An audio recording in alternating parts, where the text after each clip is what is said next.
Excel possède de nombreuses fonctions utilisables dans ses formules de calcul. Ces fonctions intégrées permettent d'effectuer des calculs plus ou moins complexes dans les feuilles de calcul et elles sont classées par catégorie. Au démarrage, il faut sélectionner une cellule qui va contenir le résultat, puis sélectionner dans le menu Formule la commande « Insérer une fonction ». Ceci va ouvrir une boîte de dialogue qui permet de retrouver l'ensemble des fonctions rangées par catégorie. Nous avons tout d'abord les dernières utilisées, donc les 10 dernières utilisées, puis toutes, puis différentes catégories comme les finances, les dates et les heures, les maths, les trigos, la statistique, les recherches et ainsi de suite. Nous allons voir quelques-unes de ces fonctions.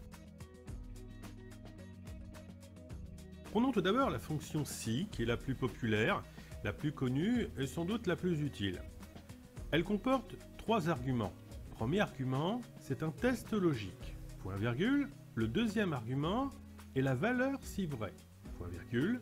Troisième argument, la valeur si faux. En fait, cette fonction effectue d'abord un test logique. C'est le premier argument. Ce test va retourner une réponse vrai ou faux. Donc, que dois-je faire si c'est vrai? Je vais faire le deuxième argument. Que dois-je faire si c'est faux? Je vais faire le troisième argument. Donc, il y a d'une part une condition qui est que le résultat doit être une valeur logique. Vrai, faux. Il y a ensuite l'argument alors qui représente l'instruction à exécuter lorsque cette condition est remplie. Donc en fait, qu'on a la valeur vraie. Puis, il y a l'argument sinon qui représente l'instruction à exécuter lorsque la condition n'est pas remplie, la valeur faux. Il faut savoir d'ailleurs que ce sinon, le traitement de la valeur faux, peut être facultatif. Donc, si je reprends, nous avons un test logique ici en orange qui va donner soit vrai, soit faux. Puis, nous allons avoir une valeur si vrai qui est en vert et une valeur si faux qui est en bleu. Regardons cette fonction avec un exemple pratique. Prenons un tableau de notes, 18, 12, 15, 6, 8 et 11, et on souhaite mettre des commentaires en face de chacune de ces notes. Si la note est supérieure ou égale à 10, on mettra le commentaire « Bravo ». Sinon, on mettra le commentaire « À refaire ». On appuie sur la touche FX, ce qui va appeler l'assistant fonction. On va aller demander la catégorie « Logique ». On retrouve la fonction « Si » avec les 3 arguments décrits précédemment. OK. Nous retrouvons donc 3 cases que nous devons compléter, tout d'abord avec le test logique, la valeur si vrai, puis la valeur si faux. Le test logique, est-ce que la note qui est en B3, donc je clique en cellule B3, est supérieure, égale à 10? Donc B3 supérieur, égale 10. Déjà, il y a un test qui se fait et me donne la valeur vraie. Donc c'est vrai, 18 est supérieur à 10. Que vais-je faire donc si cette valeur est vraie? Entre guillemets, je vais inscrire le mot « Bravo ». Donc je mets entre guillemets parce que c'est du texte. On voit bien que la réponse est « Bravo », donc effectivement le test est vrai. Par contre, réfléchissons à la possibilité où ça aurait pu être faux. Donc la valeur si faux, entre guillemets, à refaire. Ok. Donc j'ai bien la réponse « Bravo » à côté de 18. Je vais recopier cette formule dans les cellules inférieures. Je prends la poignée, je tire vers le bas, la formule va se recopier. Effectivement, toutes les notes supérieures à 10 ont bien le message « Bravo ». Par contre, pour le 6 et le 8, comme nous sommes inférieurs à 10, on a à refaire.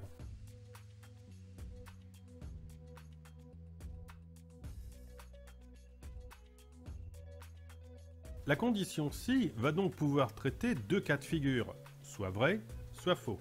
Mais parfois, on aura plus que 2 cas de figure. Et on aura donc besoin d'imbriquer des si les uns dans les autres. Par exemple, si ma note est inférieure à 10, je donne le message à refaire. Si ma note est égale à 10, je donne le message moyen. Si ma note est supérieure à 10, alors je donne le message bravo. J'ai donc 3 conditions. Puisque le si ne peut en traiter que 2, il va falloir que je récupère l'un des arguments, soit le vrai, soit le faux, et que je le dédouble avec une nouvelle fonction si. Donc, une fonction si à l'intérieur d'une autre fonction si. C'est ce qu'on appelle donc l'imbrication de fonction si. Décomposons cela. On retrouve donc notre test, le premier test, avec le test logique, la valeur si vrai et la valeur si faux.